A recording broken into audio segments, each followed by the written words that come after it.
Pessoal, tudo bem? Professor Cristiano aqui para a gente começar mais uma aula, a aula do nono ano. O tema de hoje são os movimentos sociais da Primeira República, né? Na aula anterior nós vimos a República Oligarca, né? Que é a fase ali, a segunda fase da República, da República Velha, ou da Primeira República, né? E vimos que nesse período as elites, né, os grandes fazendeiros, os coronéis, tal, né, todos ali controlavam essa política. E nós vamos ver então que esse controle, né, essa política na mão desses grupos teve como resultado algumas revoltas, né, revoltas sociais, que são esses movimentos que nós vamos ver na aula de hoje, tá? Antes da gente começar a nossa aula, eu só queria pedir para vocês, então, se inscreverem, né? Inscrevam-se lá no canal Amo História, Professor Cristiano, para que vocês recebam os vídeos assim que eles forem lançados, ok? Então, movimentos sociais na República Velha. Vamos começar com uma análise de uma imagem, né? Olha essa imagem aqui, né? Vocês reconhecem? O que é isso, né? O bonequinho ali é a, aquele símbolo das campanhas de vacinação, né? O Zé Gotinha, né? O símbolo do SUS ali no sistema, do sistema de saúde público, né? Na roupa dele ali. E ele tá com um chapéuzinho, né? Vocês reconhecem esse chapéu aí? Esse chapéu é o chapéu dos cangaceiros, né? E essa imagem então reúne dois temas que nós vamos falar aqui. Porque nós vamos falar da importância da vacinação, isso é uma campanha de vacinação, né? Nós vamos falar da importância da vacinação e de como isso acabou gerando uma revolta no Brasil, tá? Lá no início do século XX, e também o papel do cangaço, né? Hoje este chapéu é o símbolo lá do nordestino, né, da cultura nordestina. Isso aí é uma campanha lá do governo do estado do Ceará, tá? Mas esse aparato aí, esse chapéu, né, é o símbolo dos cangaceiros, né, que foi um movimento de banditismo social aí que aconteceu também nesse período, ok? Então vamos analisar aí melhor essas questões. Vamos dar prosseguimento aqui. Movimentos sociais e urbanos da República Velha, né? É o que nós vamos falar. No tempo, né, nesse período aí que nós chamamos de República Velha, em grande parte dele, a política estava concentrada na mão das oligarquias, ou seja, das elites, os grandes proprietários rurais, os grandes fazendeiros, tá? Principalmente de dois estados, o estado de Minas Gerais e o estado de São Paulo, que vão ali se alternar no poder, né? Na política do café com leite, né? Nós vimos todas as estruturas na aula passada, né? A política dos governadores, a política do café com leite, o coronelismo, né? Esse controle aí, o voto de cabresto, né? Tudo isso a gente viu na aula passada que era característica desse momento, tá?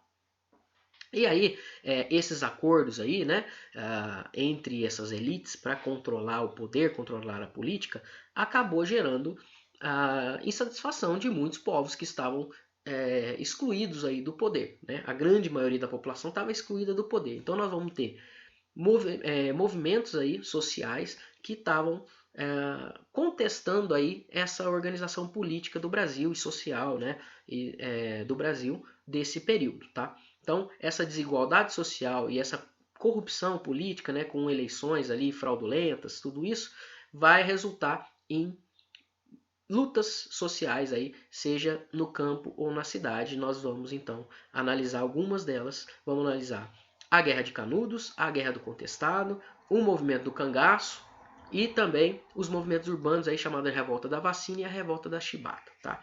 São esses os temas da aula de hoje.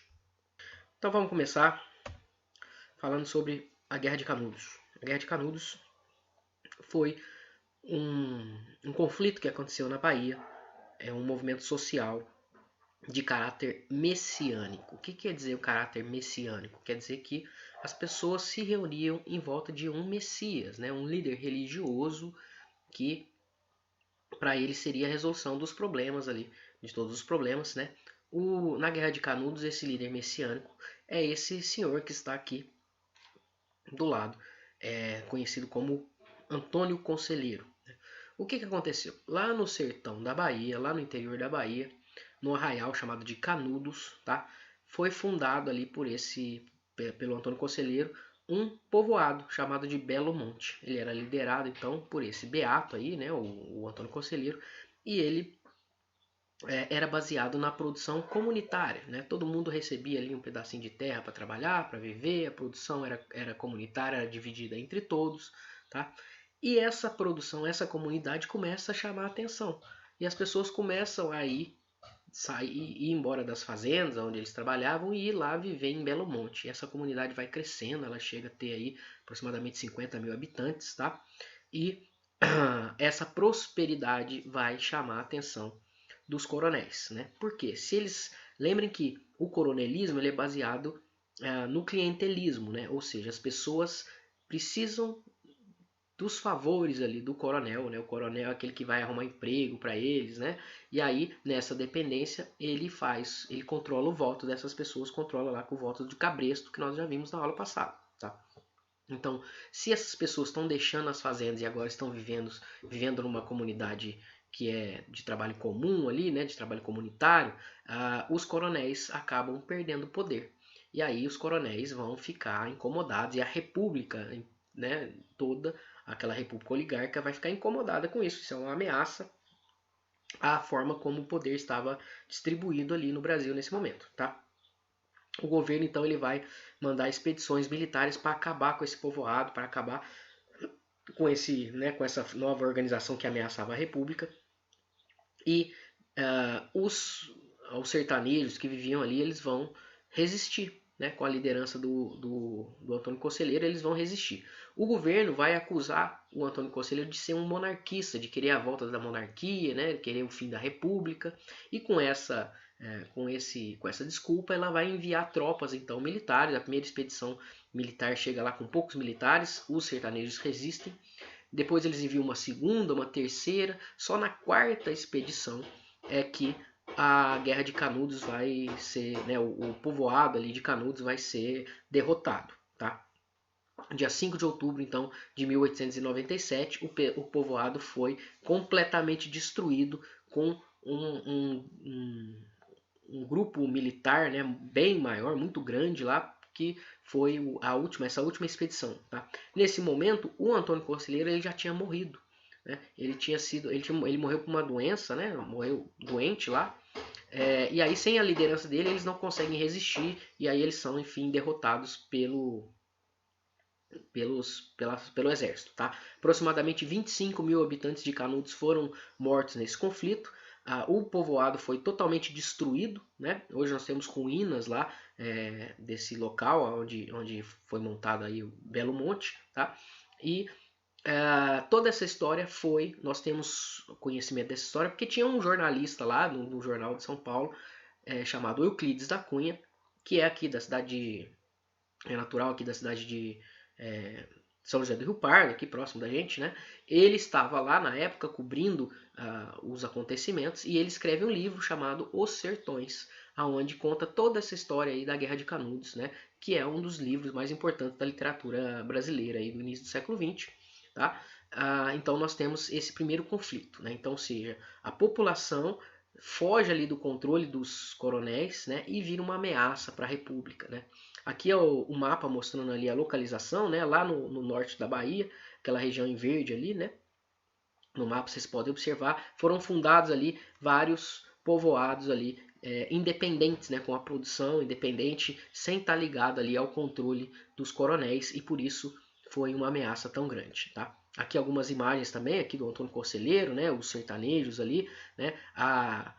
Como era esse povoado, com as construções ali de pau a pique, né? E cenas ali da batalha. Por fim, a última foto ali nós temos lá no fundo de preto os soldados que aprisionaram aí os que sobreviveram, né? Os que não foram mortos, mas foram presos aí a população lá de Canudos. Então esse foi um primeiro movimento messiânico que tentou resistir aí à forma, né? Como aquela república oligárquica vivia, né? Tentou fugir um pouco aí disso. O segundo movimento importante é a Guerra do Contestado. A Guerra do Contestado aconteceu na divisa ali numa região que era uma terra que era contestada, ou seja, Santa Catarina falava que era parte do estado de Santa Catarina, Paraná falava que era parte do Paraná, então aquela terra ali estava dividida entre os dois e naquela região ali sempre viveu muitos, quer dizer, tinha uma tradição ali de líderes messiânicos. O primeiro deles foi um monge chamado João Maria, que é esse que está aqui na foto, tá? Ele fazia, né? Ele era curandeiro, né? Curava as pessoas, ele dava pregações, né? E ele reunia pessoas ali à volta dele. Depois da morte dele vieram um segundo e depois por fim um terceiro. O terceiro chamado monge José Maria, não confunda, esse aqui é o João Maria, não é esse, é outro, tá? O monge José Maria reuniu ali pessoas também em volta dele para que vivia naquela região, tá? Iniciando um movimento aí que vai levar na Guerra do Contestado, tá? O conflito ele tem a origem no seguinte: o Estado brasileiro, né, o governo brasileiro, a República, querendo levar prosperidade, com aquela ideia de levar prosperidade, queria fazer uma estrada de ferro ligando Porto Alegre, ligando o Rio Grande do Sul a São Paulo. E aí essa estrada de terra, a concessão dessa estrada de terra, a construção dessa estrada de terra foi cedida a uma empresa norte-americana chamada Brazil Railway Company. E aí cedeu para ele não só o direito de construir a estrada de terra ali, como 15 quilômetros de cada lado, ou seja, uma faixa ali de 30 quilômetros em que eles podiam fazer o que eles quisessem. Só que nessa região viviam esses povos aí, né? Essas populações, pequenos agricultores, né? Viviam ali e eles vão então com a liderança do José Maria vão resistir aí, né? Vão ir contra essa construção dessa ferrovia, né, e contra essa desapropriação aí. E vão fundar também comunidades ali, tá? Vão fundar vários povoados na região desses poceiros, dessa população aí, independente, né? Vão se declarar independentes ali da República e isso vai ser visto também como uma ameaça, tá? Esse conflito ele vai durar de 1912 a 1916, vai durar 4 anos.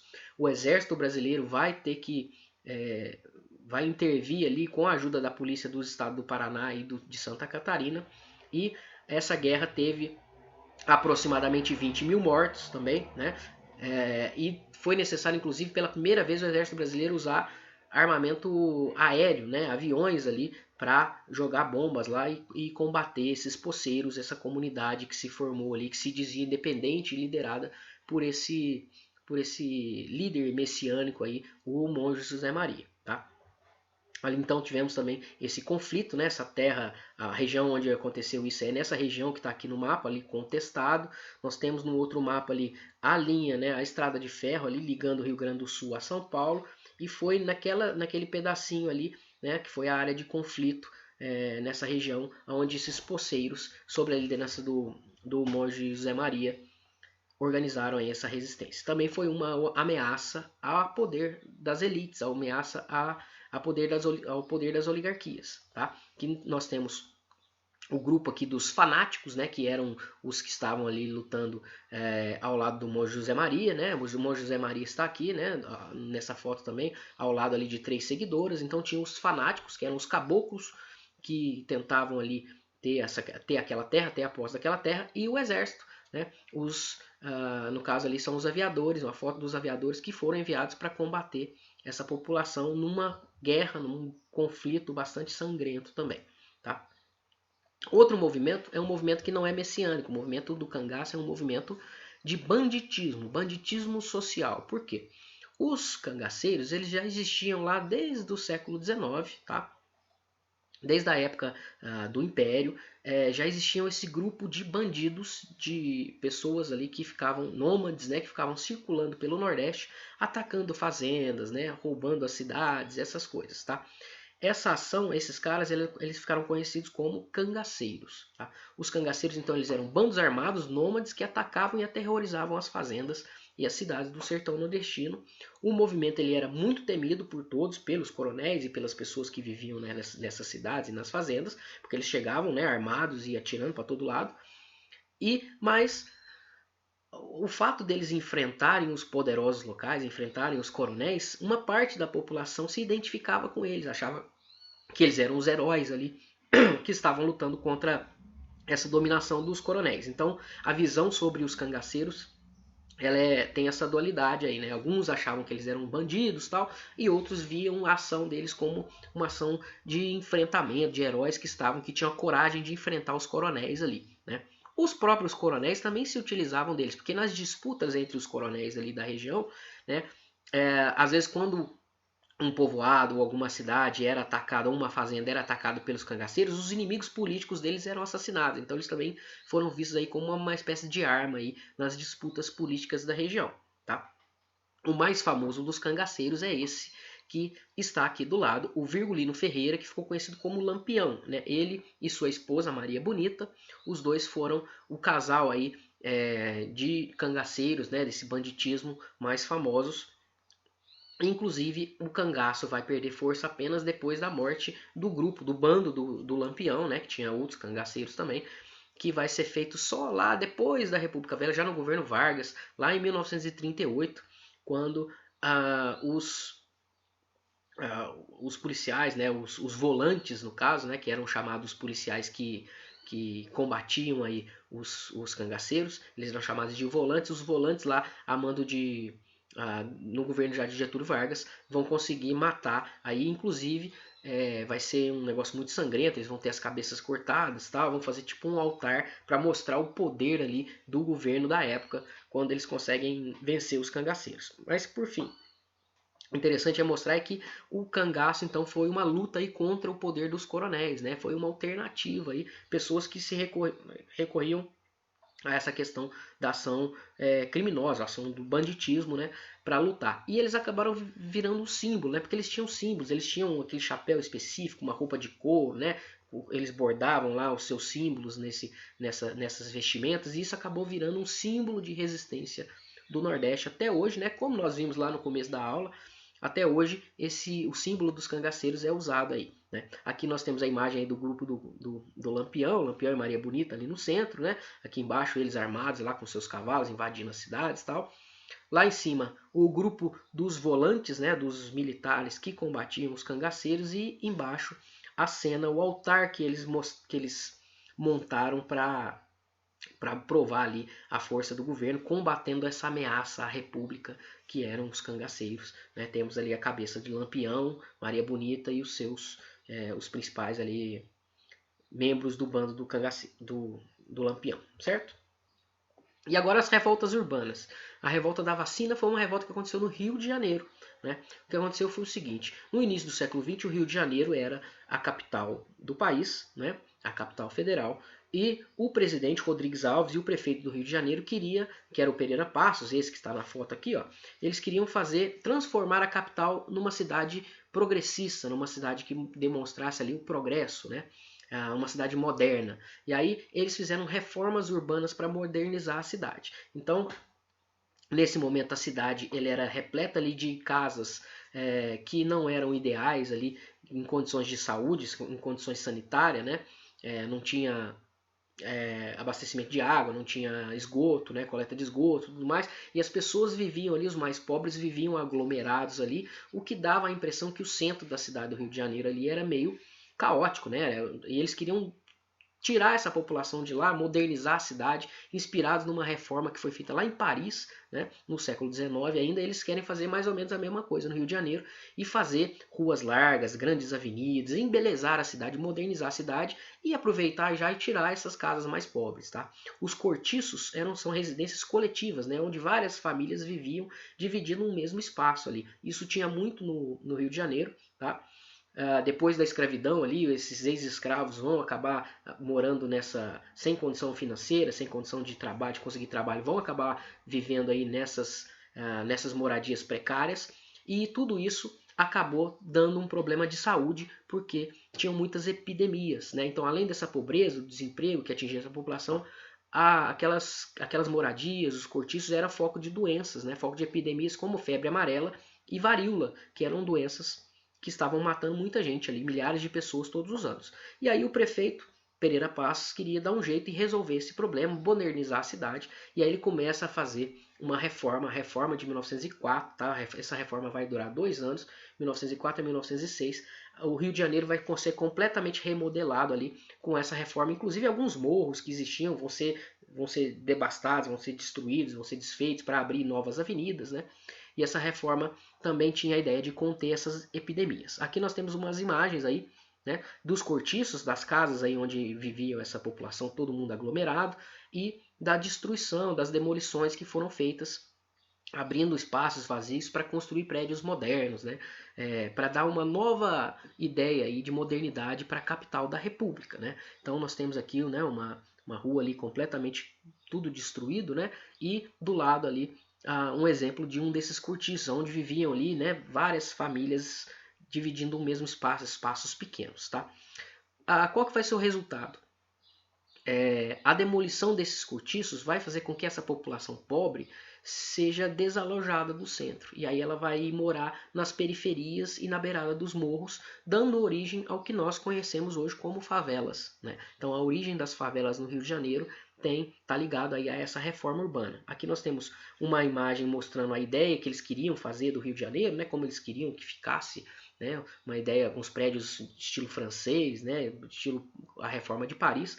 E nas linhas vermelhas no mapa ali são as grandes avenidas que iriam ser abertas, inclusive uma avenida central na cidade do Rio de Janeiro ali. Para fazer isso teve que destruir a cidade praticamente inteira. Aqui nós temos uma comparação aí da abertura dessa avenida central. No fundo lá nós temos a paisagem do Rio de Janeiro, dá para a gente reconhecer ali, né, o Pão de Açúcar e tal, e ali a Avenida Central que vai ser aberta aqui antes, no momento da reforma, em 1904, e depois como ela ficou lá do outro lado, já com prédios mais modernos, né, sem aquelas habitação dos pobres, tá? Isso aqui é uma imagem posterior aí dessa avenida ainda mais, né, com mais construções, né, mais modernizada aí. Essa era a cara que eles queriam dar para o Rio de Janeiro. Só que a população pobre que vivia ali falou assim, ó, os caras estão querendo acabar com a gente, né? Estão derrubando as nossas casas, a gente tem que fugir e tal, e ficou muito insatisfeita com essa reforma, tá? Além disso, para combater a questão das doenças, o diretor da saúde, né, o diretor de saúde pública do governo, que era o Oswaldo Cruz, esse rapaz, esse senhor aqui, de bigode, o Oswaldo Cruz ele era um sanitarista, né, ele era um estudioso, um cientista que estudava o combate às doenças, e ele fala assim, ó, a única forma da gente combater a varíola aí vai ser com uma vacinação, e vai ter uma vacinação obrigatória. Só que ele não explicou para a população, né? E aí a população falou assim, ó, quer dizer que então que eles estão querendo destruir as nossas casas, agora os caras querem vir aqui e aplicar uma injeção de mim, injeção em mim, que eu nem sei o que tem aí, eles estão querendo matar a população pobre e tal. A população pobre, negra, resistiu muito a essa vacinação obrigatória que ele impôs aí a partir de 1904, tá? E aí nós temos a famosa revolta da vacina, que foi essa resistência da população pobre frente a essa vacinação obrigatória, porque os agentes de saúde, inclusive, invadiam a casa das pessoas, vacinavam à força, né? E tem outra questão também, é que não teve um esclarecimento aí para a população, o que era aquilo, a importância da vacina, né? E, na época, aplicar a injeção nas mulheres, né, foi considerado aí imoral, né? Uma afronta aí aos costumes, né, daquela época, bastante conservadores. Então, muitos resistiram a essa vacinação e tivemos então essa revolta. O povo ficou amotinado nas ruas ali, resistindo contra a vacinação obrigatória, mas por fim as tropas do governo vão acabar vencendo aí e acabando com esse resultado. Vai ter vários presos, né? Vão ter 30 mortos, 110 feridos, 945 presos nesse movimento que foi chamado de revolta da vacina, tá? Aqui nós temos ilustrações, né? Aqui o ministro da Saúde lá, o diretor da Saúde Pública, Oswaldo Cruz, com a vacina na mão, né? E os agentes de saúde. E lá do outro lado, uma outra charge que saiu no jornal da população entrando em confronto lá contra a vacinação obrigatória de varíola, né?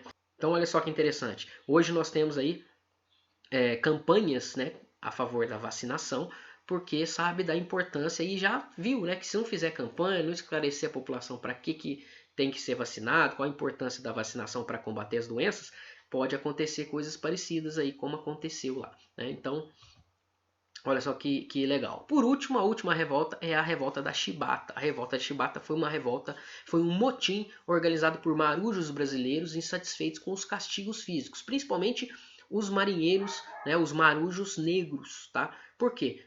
Já tinha acabado a escravidão no Brasil, né? Mas mesmo assim, os marinheiros pobres, negros, em sua grande maioria, recebiam castigos físicos, recebiam chibatadas quando faziam alguma coisa errada ou quando descumpria alguma ordem lá na marinha.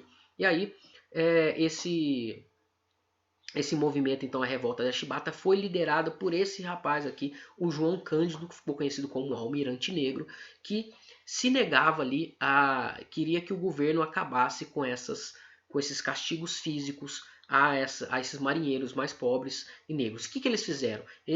Os marinheiros ali, né, depois que um marinheiro chamado Marcelino Negro também foi castigado, foi o basta, eles se reuniram, se rebelaram, tomaram o controle de 4 embarcações, né, embarcações grandes lá da marinha, que estavam ali no porto do Rio de Janeiro, e viraram as armas desses navios para o Rio de Janeiro e falaram assim, ó, se não acabar os castigos físicos, nós vamos bombardear a cidade, nós vamos bombardear a capital do Brasil. E aí esses revoltosos então fizeram um manifesto escrito, né, pedindo lá o fim das chibatadas, dos castigos físicos, e pedindo também aí que todos que participaram do movimento fossem perdoados, né, que não fossem presos, tal. O governo da época negociou com eles, falou que ia acatar lá as decisões, acabar com os castigos físicos. De fato, isso aí acabou, né, acabou com os castigos físicos, mas não perdoou os participantes dessa revolta e eles foram todos presos.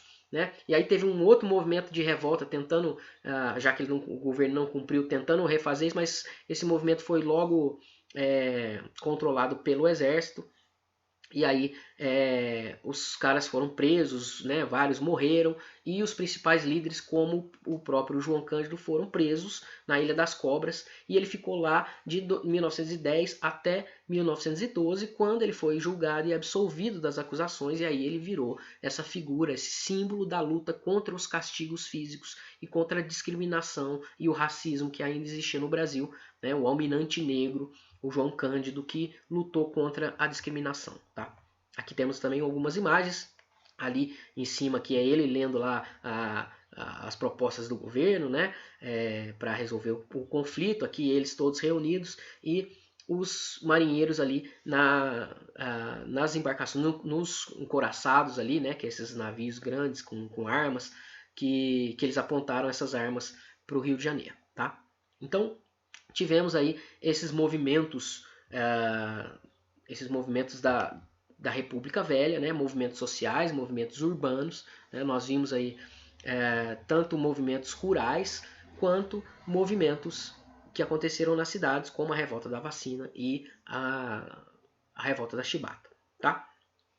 Então, fechamos por aqui esses movimentos. Na próxima aula nós vamos continuar falando de República Velha, mas vamos falar de alguns outros movimentos militares que aconteceram e também de algumas transformações, a Semana de Arte Moderna, né, algumas mudanças que levaram aí ao fim da República Velha e à instituição de um novo governo aí, que não era mais o governo das oligarquias, que é o governo Vargas, né, a partir da Revolução de 30, tá? A Revolução de 1930, que foi um golpe aí de Estado também que nós tivemos, ok? Façam as atividades do PET, assinem o canal, hein? Não se esqueçam de se inscrever aqui no canal, tá? Canal Ama História, para vocês receberem todos os vídeos assim que eles forem postados, ok? Um abraço e nós nos vemos semana que vem.